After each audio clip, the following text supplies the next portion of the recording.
What's up, everybody? Welcome to the first episode of Fear Frequency. I'm your host, Jimmy Champagne, making my big return to podcasting, and with me today is my co-host, George Fresard.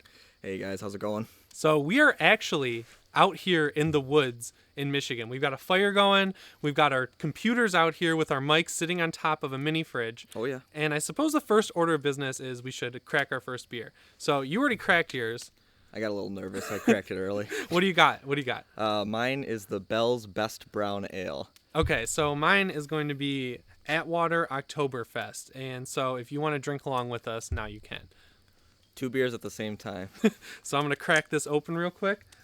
This is Fear Frequency. We came up with everything already. There's no trial period. This is on iTunes. It should be on Stitcher. It'll definitely be on YouTube. This will be very accessible right from the beginning. So if you haven't seen our website yet, it's fearfrequency.co. We set it up. It looks great. We also are on Twitter and Instagram already at Fear Frequency. We somehow got that handle on both, which is insane. Pretty crazy. The name just kind of came to me one night. I didn't know if it was going to be available. This was like our third attempt at a name. But yeah, I think we had like 3 great names in a row, and I don't want to share the other 2 in case they ever become available for something else. But right.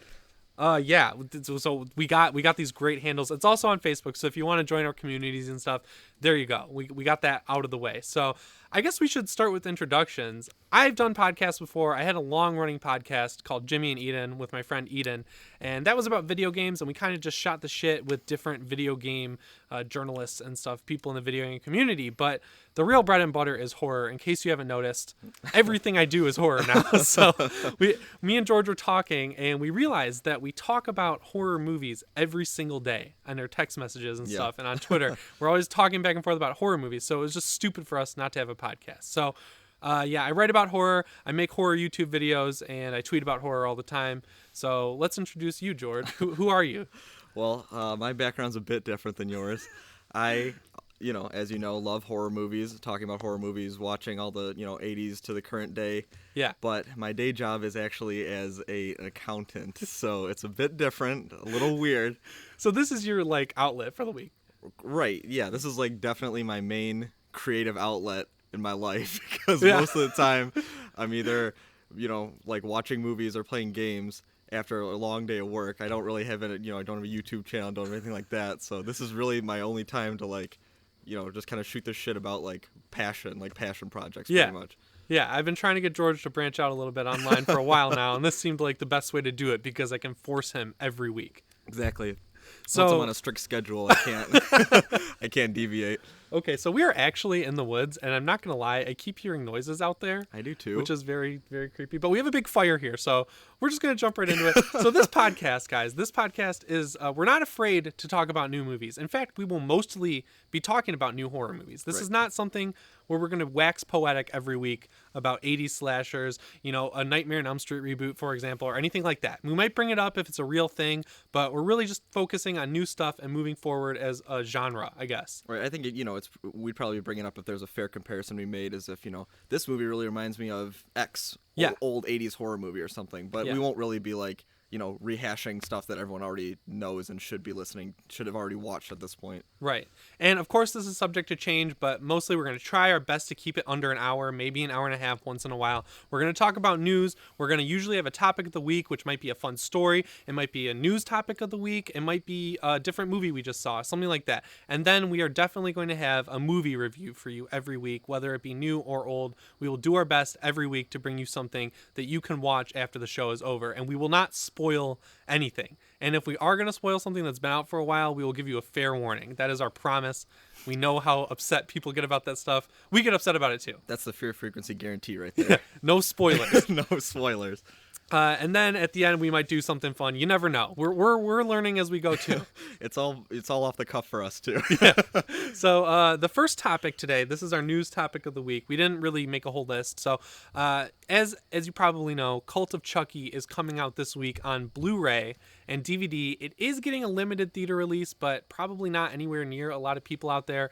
And it is also getting a Netflix release, I think October 10th, which is very soon after it comes out. Yeah, I think that's the right day. So what happened is the Universal sent out press screenings for a lot of people. They sent out screener links to us at Fear Frequency, but they also sent out actual Blu-ray copies to people. Now, in case you don't know, when you get a screener link, it's usually watermarked with your email, but when you get like a press Blu-ray disc, that's just the movie. Right. Like that's there it is. Yeah. So somehow that leaked, and a lot of people were pirating Curse of or Cult of Chucky. I'm gonna mix it up with Curse constantly. And so I guess I just want to talk about that. Like, we'll jump right into it. I personally think it's kind of pathetic to pirate a movie that's straight to DVD. It's, I think, the 6th or 7th, maybe 8th movie in this franchise, and it's all been by one guy. This is clearly a passion project. Right. I mean, this is, a guy's like, main work. He's really trying to bring back, the Chucky franchise, especially after, Curse being so like good, and it was a return to form. Right. It was actually like surprisingly well received, and everyone liked it. It wasn't like too stupid like the older ones.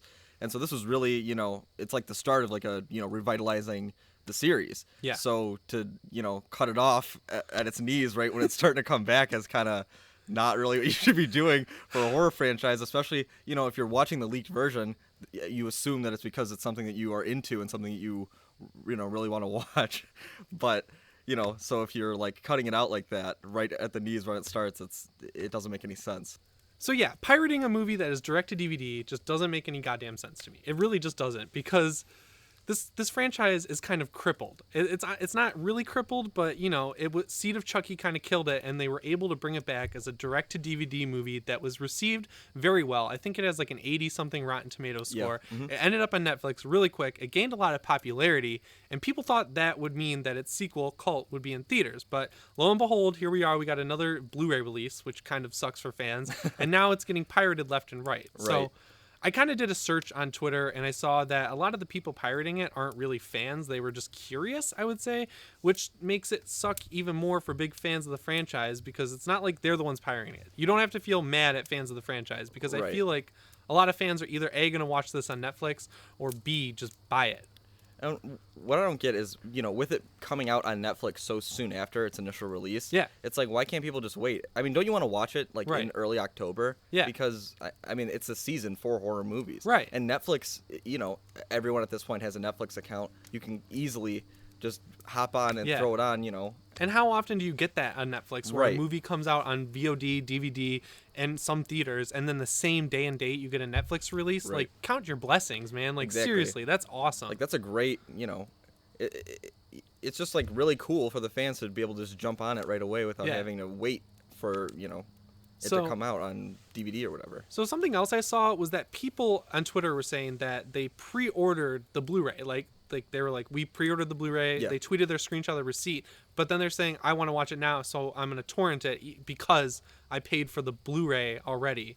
And on the one hand, I kind of get where they're coming from. They're like, I already paid for this movie. Now I have a chance to watch it earlier. Why not? Mm-hmm. But then on the other hand, you're still supporting piracy. Like, I feel like you're getting the word out there that this movie can be pirated in the first place, and letting people who are going to know.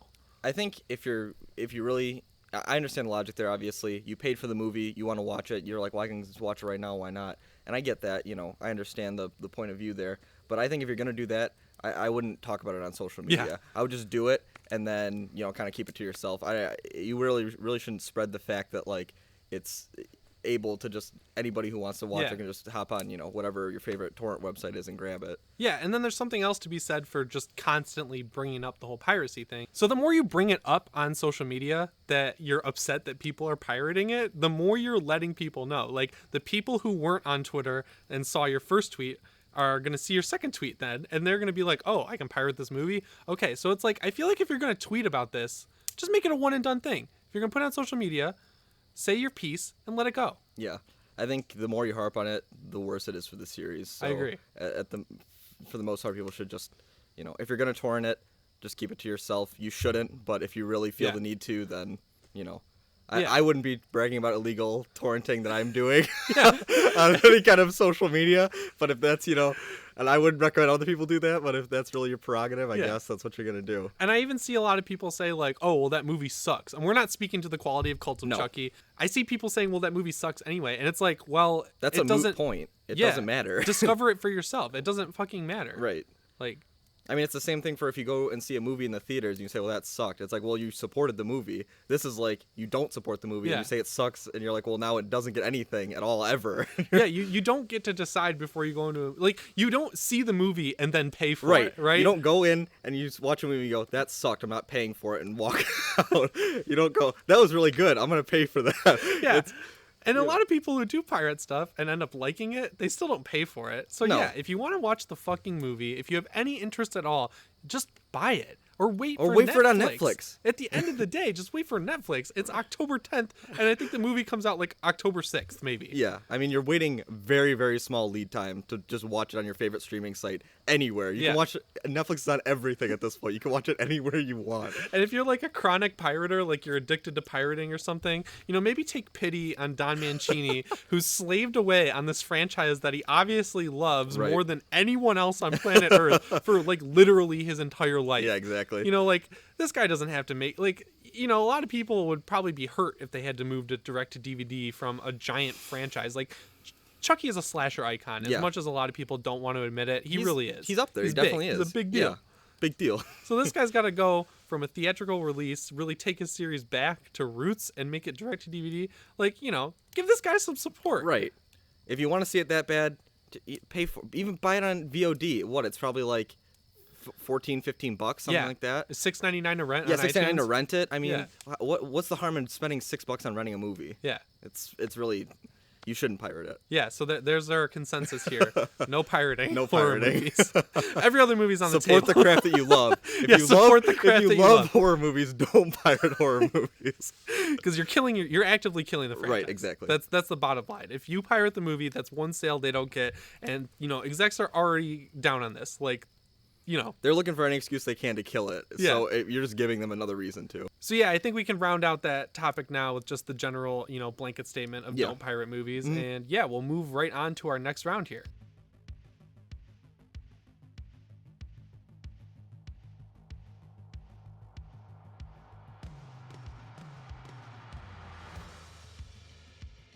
Okay, so we're back, and this is the second segment, and we're going to be talking about two movies today. And the first one is Ruin Me. And while we weren't able to watch Cult of Chucky yet, we were able to check this one out a little bit early. It's directed by Preston DeFrancis and Trista Bissett. And so this one's making the festival rounds, and a lot of people like it. It's kind of a weird take on the slasher movie, which is pretty cool. Yeah. It's interesting, way to take something like an escape room or something you might, a weekend activity you might do with your friends and kind of turn it more into like a horror, aspect. Like you think it's going to be one thing, but then it kind of becomes more sinister than you would expect it to be. Exactly. That's a great way to put it. So it's about this guy, basic plot here. It's about this guy named Nathan. He is going to go on this thing called Slasher Sleep Out. And it's like, basically the best way to put it is it's the most extreme escape room you've ever heard of. Like you go out into the woods and live through a slasher movie.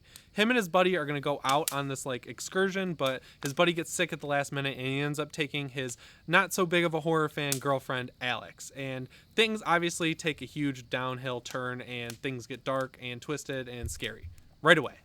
Yeah, pretty much from the get. I mean, there's like basically the opening scene where, they have like the kind of creepy guy kind of bully them into like, he's trying to put like a big like tough face on and make them think that like what they're going to be doing is like super extreme. Yeah. And, kind of scare them right from the thart into something like, they're not ready for like what they're about to experience, basically. Right. So the thing I like about this movie right out of the gate is that it's shot really well. Like it is low budget, I can tell, but it's shot well. The shots look great, and it's shot in Muskegon, Michigan, which is pretty cool, honestly. Like, yeah, it's always nice to see a horror movie shot in your home state. Yeah. So for those of you who don't know, Muskegon is on the west coast of Michigan, on Lake Michigan. It's really beautiful. There's lots of woods and dunes out there, and it makes a great setting for this, slasher sleep out idea that they have going on here. Something that I don't like about this movie is the pacing. The pacing is just bad. It's pretty strange.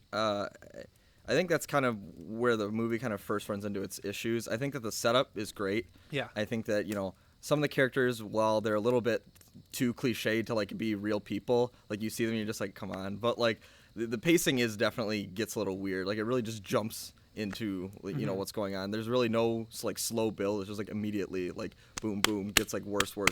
Yeah, and I also think while the dialogue is pretty good all around, I would say like it's well written, the actual plot shows its hand way too early. Yeah, and I think that it's pretty predictable. Yeah. Once you can kind of see, you can basically see the strings of the story pretty easily. Yeah. You know, like, where it's going and where it's going to end up pretty much from, like, the 25% mark. It also has this weird psychological thriller vibe to it where you don't know if people are actually dying or if the girl's kind of, like, going crazy. And that definitely doesn't work. No, they try to add an element where you might think that, like, you know, she might not be, like, all there all the time. So, you know, she might be basically, like, interpreting things as more extreme than what's actually going on. Right. But that really doesn't come through in a like, way that's believable. Yeah, and it kind of just makes you upset. Like, it's frustrating. It's frustrating to watch this movie because there are some cool gore scenes, but you never know what's real and what isn't, so it takes kind of all the stakes out. Yeah, I think that it and it's not always really consistent to what exactly is going on. Sometimes it's like, you know, a guy's chasing him in the woods, and sometimes it's like close to like a saw trap, and you're like, well, which is it? Like, are they trying to like test them in like their endurance and their like willpower, or is it they're trying to scare them, making them feel like they're in a horror movie? Yeah, definitely. And while some of the, like, most of the characters are pretty cliche, like, they are goofy, and it is a horror comedy. I think they were going for that. I hope. Yeah. And the characters are cool. Like, I did like them. They were funny on screen, and some of them make some cool horror movie references that I wasn't expecting. You know, I thought they were going to go for like Nightmare on Elm Street or Friday the 13th or something, but they make some cool obscure references that you'll only get if you're a genre fan. Right. They definitely try to, there's two characters in particular that they really try to like play up as, you know, like very into like the horror scene. Yeah. And while they are, you know, caricatures of what a real person would act like, they definitely, you know, they give them like some deep references to like go off of, and they're like, you know, they're kind of believable. They're like, you know, you might understand like their point of view and like where they're coming from. Yeah.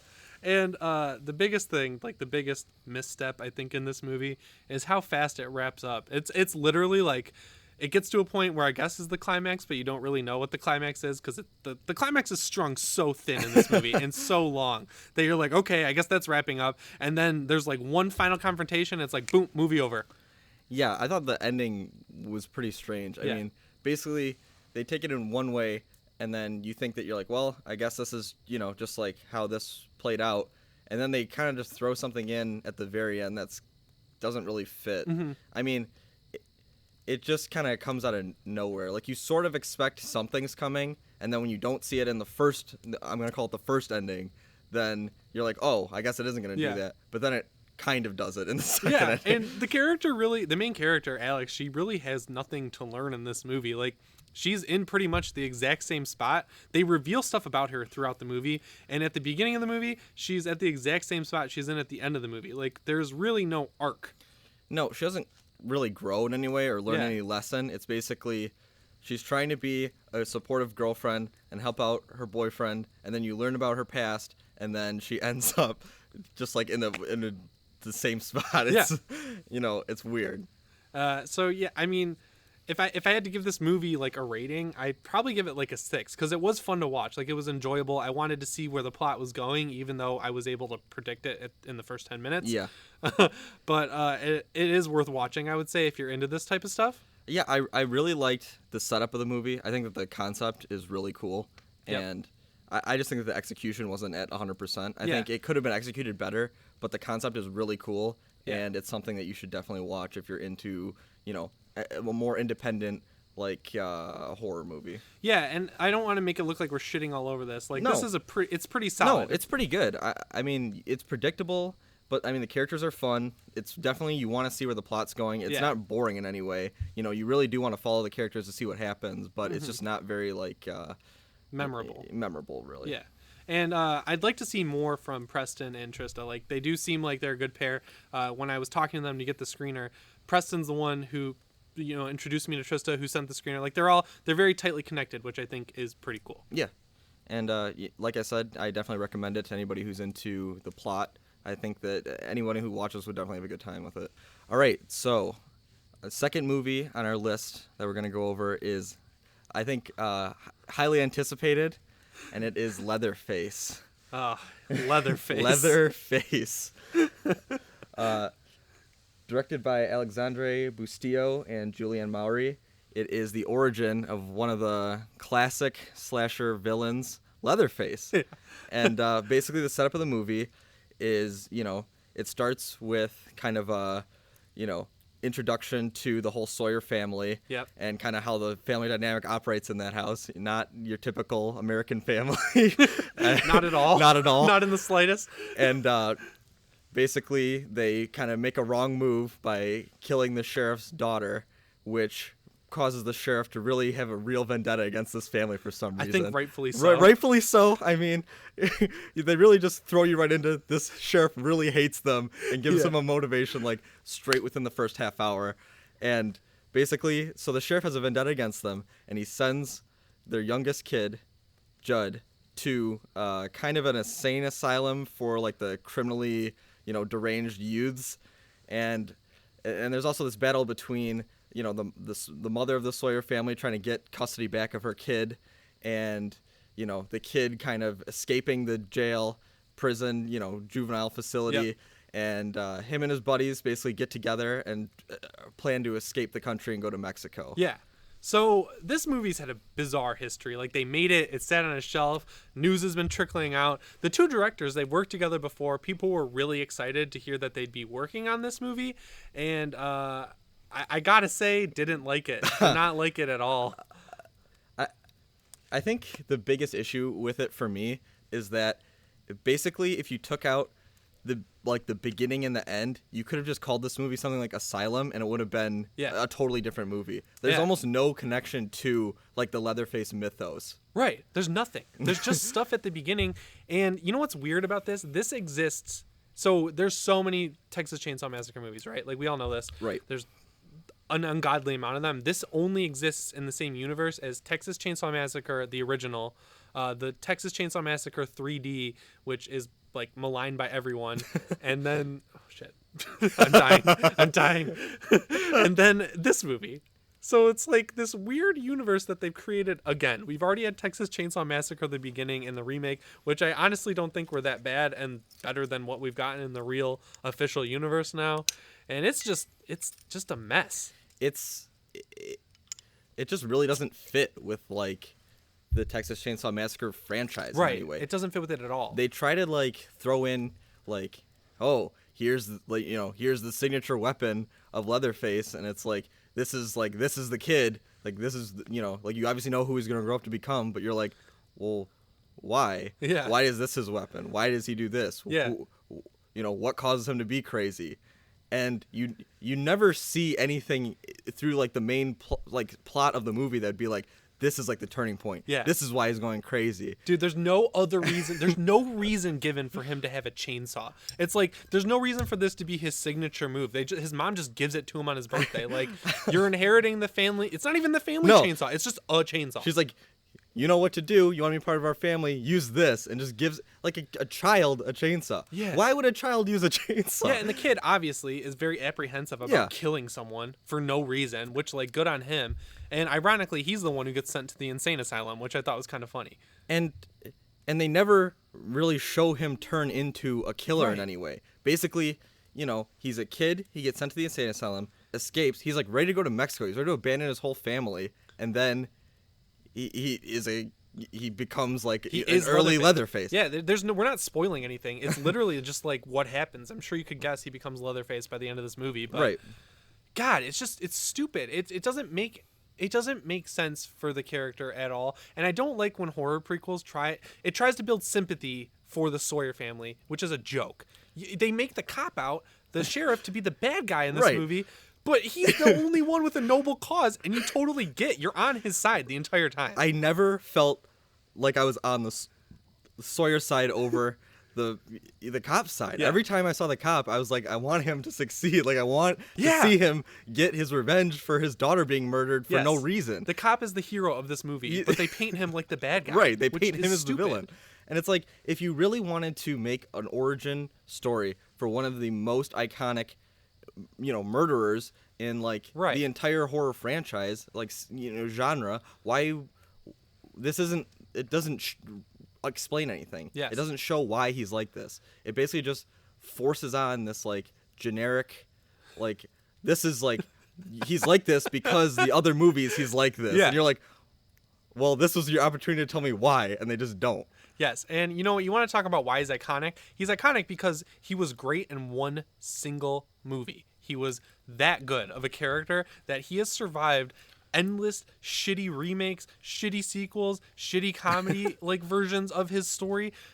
Time after time, he has survived this and stayed scary to people, and that's amazing. But I don't know if they'll ever be able to get it right. Like, this was a good directing duo. The direction is great in this movie. The writing's just bad. No one can get this character or this family right. It just doesn't work. Resident Evil 7 is the best Texas Chainsaw sequel that we've ever gotten. I think the reason that people were and still are so afraid of Leatherface is because of the imagery. Right. You know, you see him with the people's faces like pieced together that he's wearing with like the fake wig on and everything, and he's like, wearing like the big apron, and he's got the chainsaw, and you're like, that is scary. I wouldn't want to see that guy at any point. I wouldn't want to see him in the morning. I wouldn't want to see him at night. I wouldn't want to see him in my house. I wouldn't want to see him at the grocery store. But they don't really convey that imagery at all with Leatherface in the movie. Yeah. He doesn't look like that, really. He's not scary, really. And it doesn't do a good job of explaining to you his origins or why he's scary. It just is like, this is a character, and this is like a movie that could be a different movie that we slapped two things on the end of and made it a Leatherface origin. But one character I really did like, I did like the sheriff, but I like that the character Clarice, she's played by Jessica Madsen. She is just fucking evil, man. Like, she really is really just a evil character. Her arc sucks in this movie. Her arc is terrible. Yeah. But she's the scariest character in this thing. Like, she is haunting. Right. She's like scary. She's the one you're most afraid of. Out of all the characters that you follow for most of the movies, she's the one that you wouldn't want to be like on the wrong side of. Exactly.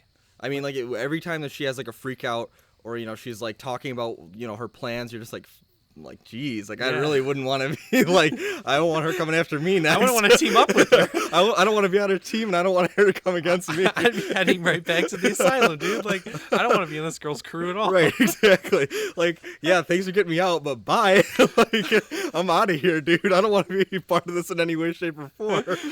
And surprisingly, there's another character that just doesn't work, and it's the deputy played by Finn Jones, Finn Jones. So I haven't seen the Immortal Iron Fist, Defender of Kunlun. Right. Thanks for the pickup there. I haven't seen this, but all I've ever heard about it is that what's his name? Finn Jones. Duh. Yeah. Finn Jones sounds like his comic book name, which is why it's confusing. Right, which is sort of weird. I've heard he's a terrible actor, and he is not doing himself any favors in this movie. I really don't know if it's just like that he can only act in Game of Thrones or what, but like he's kind of a minor character in Game of Thrones. But ever since then, every single project he's been in afterwards, he has really not proven his stripes in any way, shape, or form. And this is no exception. Like, granted, the script is pretty bad in this. I will give him that. But pretty much every actor besides him was able to work with it and figure it out. He was not. He must just need really good writing to be able to be seriously, a good actor. Because he is like probably the most forgettable character in the whole movie. Yeah. You could take him out of it, and it would make the movie almost 0% different. And he gets top billing, too, which is just unbelievable, which shows you how confused they were about this movie, just from start to finish. Yeah. I mean, he is definitely a problem with this movie. He's not the main problem, but he doesn't help anything in any way. He's a big problem. Every time he's on the screen, he's just kind of a distraction, because you're like, what's he going to do? Yeah. And he never really proves himself in any way, and it's just not... He's not a good character, really. He's not a good actor. Yeah. And it's weird because he's like, he's been in all these things, and he really, I don't know what's going on. He's really not learning from his mistakes, I guess. And you know what? I will give this movie that it nailed its look. It looks consistently great from start to finish. There's some really good shot work on play here. I really like the way this movie looks. Yeah, I think that, like the sweeping shots, I think the location is great. Yep. It really fits the theme of, the Texas Chainsaw Massacres. You really believe that this is like, some podunk town that like all these people are just like kind of rednecks in, and like, like there's the local insane asylum that just has like all these weird, like kind of creepy guys in it. Like you believe the town. You believe that like this is a real place and that people could be here, and like, everyone there is kind of like crazy and stuff. Yeah. But I mean, they had the setting right, but all the pieces that are supposed to be moving on the board are not correct. Right. And I would love to see someone, devise a plot hole list in this between Leatherface and the first Texas Chainsaw Massacre movie, because they're claiming it's in the same universe, but there's no fucking way they got anything right. Like,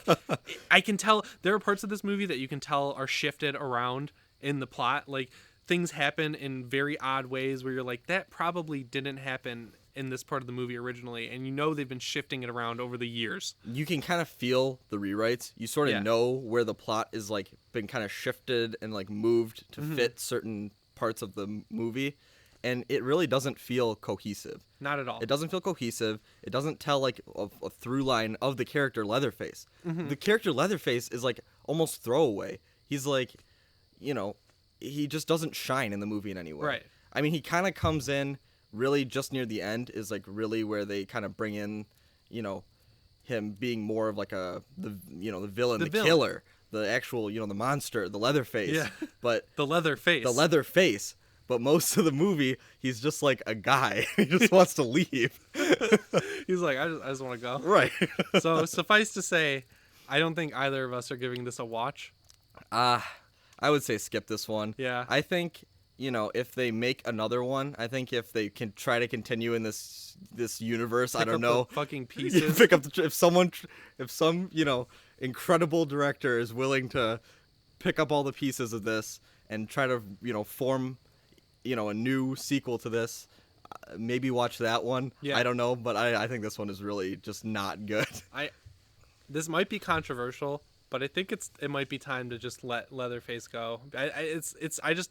The guy who made Toby Hooper, Yeah. sorry guys, is dead now. He obviously is not going to have any influence on the series going forward because he can't. And he's probably the only person who ever could do it right, and he's gone. So I think it's fair to say that they're just never going to get Leatherface right, and it's probably just time to move on. As sad as that is. It's hard to let one of the old boogeymen go of the past, especially when he's such an iconic character in the genre. Yeah. But I think you might be right here. I think it's just kind of at a point where if this is the latest Leatherface movie, it might just be time to just bury it, just end this whole franchise, give it another 20 years and try to pick it up again maybe. Yeah. I don't know. I'm not a fan of this movie. If for some reason you want to watch it, you can see it now on DirecTV. They got exclusivity on it for a little bit for some reason, and then I'm pretty sure it comes out October 27th in a limited theater release and also on VOD services. But there's so much better stuff you could be watching in October, guys. Yeah, I think this is definitely one of the weaker horror movies I've seen in a long time. Yeah. I mean, I come down pretty hard on stuff sometimes, and George will watch it and then be like, maybe you're a little too hot on this. But when we finished this movie, he just looked at me. He's like, yeah, dude, I see what you meant. Like, this was pretty bad, Like, dude. woof. So yeah, that's Leatherface. Sorry we had to come at this with two. I guess the first one was lukewarm. We liked Ruin Me. Ruin Me. I do like that movie. I think that's a fun story, fun characters.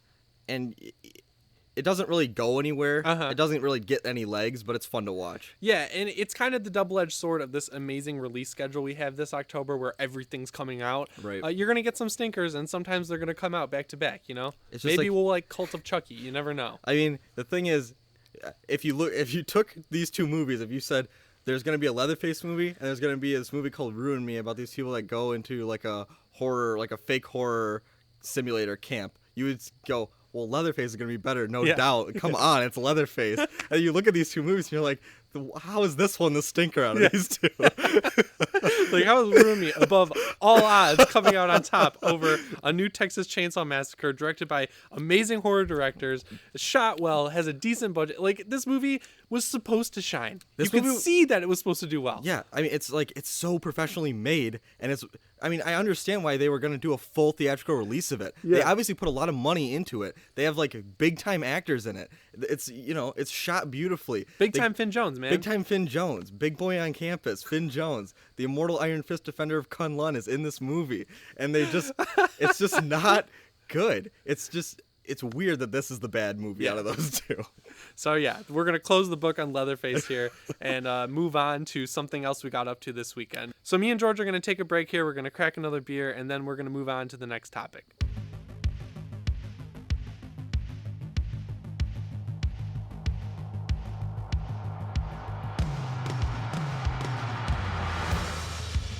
Okay, guys, so we're back. So I don't know if I talked about this at the beginning of the show, but if you're here from my Twitter, you probably know I live in LA. I moved out there just over a year ago from Michigan, but I flew back this fall because I got some time off from work just by happenstance, and it all worked out with my plane and schedule and everything. And I'm really happy I did, because something I really like to do with George pretty much every year, I think last year was the only year we didn't get to do it, is go to haunted houses. Yeah, we've definitely been to Erebus at least 4 or 5 years. Yeah, in a row, which is kind of crazy. I think. And Erebus, if you don't know, it's in Pontiac, Michigan. It's one of the best rated haunted houses in the country. It's got multiple floors. It's in downtown Pontiac. It's crazy. Yeah, it's a 4-story haunted house. Yeah. It has animatronics. It has a quote unquote buried alive room. You know, it's definitely something where they pull out all the stops and they try to give like a very premium haunted house experience to the masses. Right. And so we've done it every year. And so this year we decided that it was time to do a new one. Not because we were getting bored of Erebus, but because they do change it a little bit every year, but we just wanted to try something new. Yeah. So I looked up every haunted house in the area that was good, you know, that we could go to realistically while I was home for these few days. And the one we decided on is Rotten Manor in Holly, Michigan. So what makes Rotten Manor different is that this guy took a house, like an actual, I guess, manor. It looks like a manor. And he turned it into a haunted house. Yeah. Top to bottom, it is insanely cool. Seriously, you should go on Jimmy's Twitter and check out the pictures of it, because Right. it is incredibly cool looking. Yeah. They pulled out all the stops and make it look like it's creepy, because it's seriously in the middle of a forest. So you just see this big creepy house in the middle of these woods, Yes. and it's got like, you know, there's like an old woman in a rocking chair up in the attic that like they flash like lights on while she's rocking, and there's like coming back. there's like all this really creepy stuff when you're standing in line like waiting for this thing to go on. And it's not just one thing. It's not just the manor, Right. but the manor itself looks great. The manor's the centerpiece. The manor's definitely the centerpiece, and it looks very imposing when you get there. Yeah. So I don't want to spoil anything from it. Like, I'm not No, going to give you a definitely rundown of the entire thing, but I guess we can just each talk about our favorite part from it. So my favorite part of this entire thing is that as you walk through it, there is a Slappy doll, like straight out of Goosebumps in every single room. And he is doing things in each room themed to what the room is. So I'm not going to spoil again. There's a lot of rooms in this. This takes about 45 minutes to get through, just so you know. There's an operating room where he's being operated on, which is hilarious. The thing is, there's like a full-size human being dummy being operated on, and then there's also Slappy right next to him in his own little bed being operated on. So it's like, it's scary. You get in these rooms, there's people like walking behind you silently. There were multiple times when I turned around and there were just it's terrifying people behind me. Oh, yeah. And I was like, oh, like, holy shit. Yeah. It's scary. Like, but then you get the little levity of Slappy. Slappy, sometimes he's smoking a cigarette, sometimes he's just face down on the floor. So I really liked that in the manor. That was great. And I also liked that there's these parts when you get out of the house and you don't even realize, because you're coming down from the second floor, there are these giant metal tubes, like massive. Probably the diameter of these giant metal tubes would have to be probably like 6 feet. Right? They're 5 feet. Well, because you have to crouch. They're about probably maybe like 5.5 feet tall. Yeah. By like probably 6 feet wide. Yeah. So they're wider than they are tall, definitely. Yeah. So you walk through this, and you think it's just going to be one, and it's light on one end, and it's slowly getting darker. But then you realize that there's turns. There's more of them. Yeah. There's probably like four or five that you're going through, of them, yeah. and it is getting darker and darker. So if you're not, we were in a group of 2. We caught up to the people in front of us, luckily. Yeah. If we were in there alone, that would have been. There are exits all over this place. Honestly, I would have thought about leaving. I that was haunting. And then I really liked my favorite 2 that we went through was the one where they put all the dirt and the gravel. Yeah, and down, it got and smaller. Got smaller and smaller as you went. So you hear your feet crunching on like the ground. It's like yeah. And you're just like, Jesus, this is so scary. I was thinking about like spiders, centipedes, snakes, like anything that could be in there, and probably is. I think we just got lucky that we didn't get bitten by a brown recluse. And then once you get to the end of it, you go through a wall that is probably a foot wide and gets narrower. Yeah. And that was terrifying. And there are twists and turns in there, and that is not the end. No. That's the middle. It keeps going. It gets scarier and scarier as you go. Yeah. And there's really some good scares in this haunted house, this Rotten Manor. It's very rotten. It is a very rotten manor. So that was my 2 favorite parts.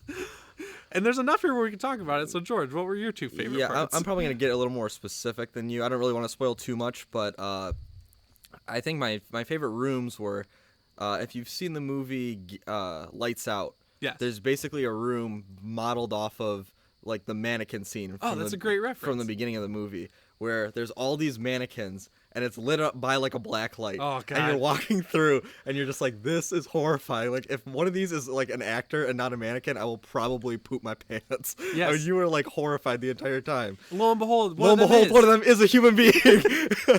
Terrifying. I think we only noticed when we were walking out, and I turned to Jimmy and I was like, wow, that room is scary. And I saw one of them walking across the room. I was like, let's get the fuck out of here. This is horrifying.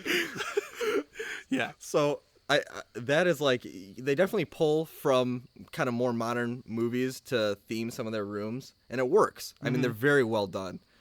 There's also another room. I mean, this is probably one of the bigger sections. It's a giant. It's a barn. it's a giant barn, and it's all clown themed.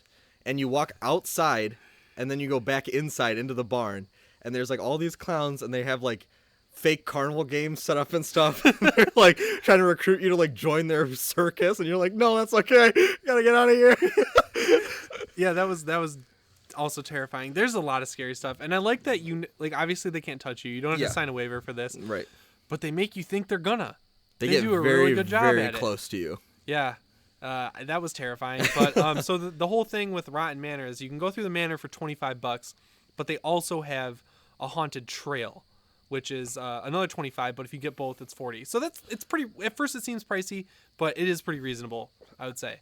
And I would say the trail is maybe even more horrifying than the house. Yes. I think there's more like variety, I guess, in the trail. Yeah. And it's creepy because you're literally walking a trail. You're not you're not like being pulled by a wagon or anything. You are walking the trail in the woods to these big, houses that they have set up with like more horrifying things in them. And there's actors outside in the woods like walking around. So you're like, walking to the next thing, and you hear someone behind you. You're just like, well, I think this is where I die tonight. Right, and people come out of the woods. And freak you out. Just terrifying. And we talked about this just briefly, but all of the buildings on this trail are themed, and they are freestanding buildings. They are not like just wraps on a house. No. They are totally custom. It is incredible.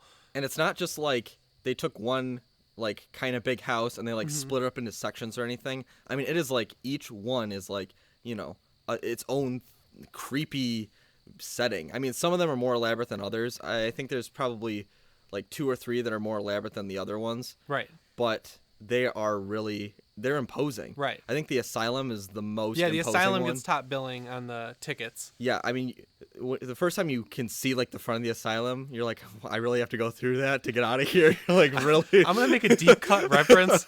I'm gonna make 2 references. One is more mainstream. So if you've played Until Dawn, there's a part where the guy who plays Agent Grant Ward in Agents of S.H.I.E.L.D., Right. he gets into an insane asylum out in the middle of nowhere. Yeah. Very reminiscent of that. It looks just like it. It's huge. Like It's massive. looks just that one like it. alone probably took 15 to 20 minutes to get through. Yeah, and then my other deep cut reference would be Wrong Turn 5, the one where the guy inherits an insane asylum. It looked a lot like that too. You're out in the woods. Yeah.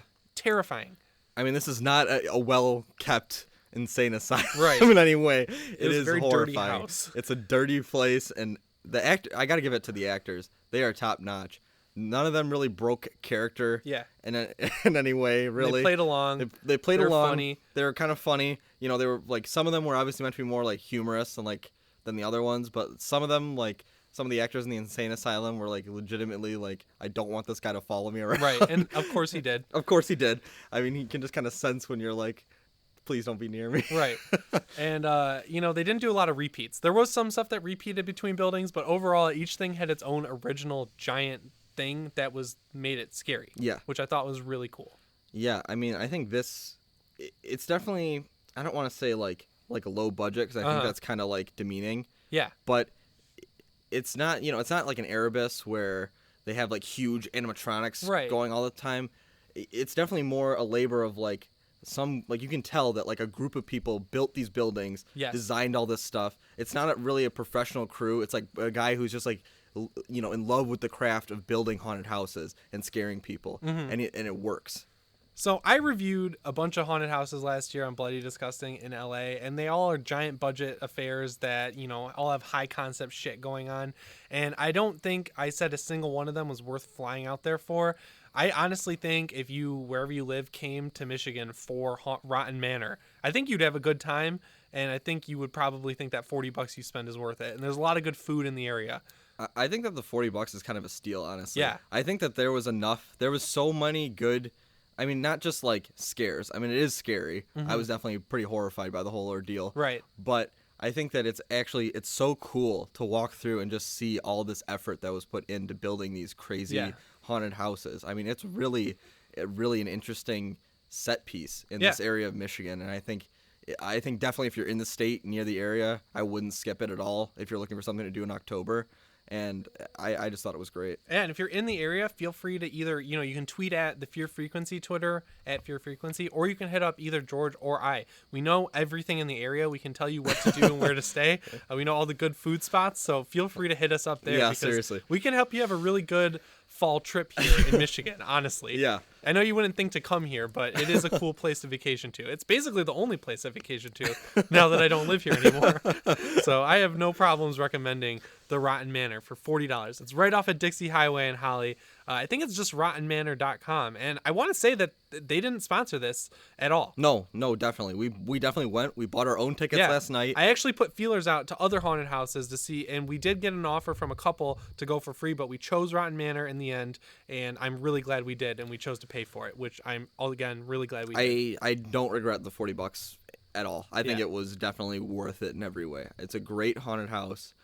You won't be disappointed at all, and definitely get your picture taken in the coffin. Oh yeah, there's a coffin you can take your picture in, and we highly recommend it. You can also see those shots on the Fear Frequency Twitter. Okay, guys, so here we are. We're coming to the end of episode 1 of Fear Frequency. Now, we are a new show. We're getting off the ground, and I think it's safe to say that neither George or I have very big followings, so we're going to need your help here. So the biggest, massive favor you can do us is go to the iTunes page and rate the show. That helps it show up on New and Noteworthy. It helps it show up, in the different genres of podcasts, and we really want to get this show out there because we're hitting this hard. This is a big focus for us. This is a labor of love pretty much for the two of us. I think it's something that, we're both going to really put a lot of time and effort into. And it's really just a good source of horror news. Yeah, we're both ingrained in the industry. I'm lucky enough to get a lot of screeners early. I'm lucky enough to get a lot of press releases early. So you're not going to get news late from us, which I think is pretty cool. Honestly, I think that's a perk for listening to our podcast. And also, the other big thing you can do is go follow the Twitter and Instagram. That's another big thing for us. And if you want to ask us questions, send them in to the Twitter. I will check the notifications and the DMs. I'll leave the DMs open. You can also ask George or I. We'd love to make listener mail, listener questions a regular segment. That would definitely be a great way to end the show every week. Yeah, like if you go see Leatherface, like if you make that big mistake, or you go watch Ruin Me, which you definitely should. Yeah. We want to hear from you. Right.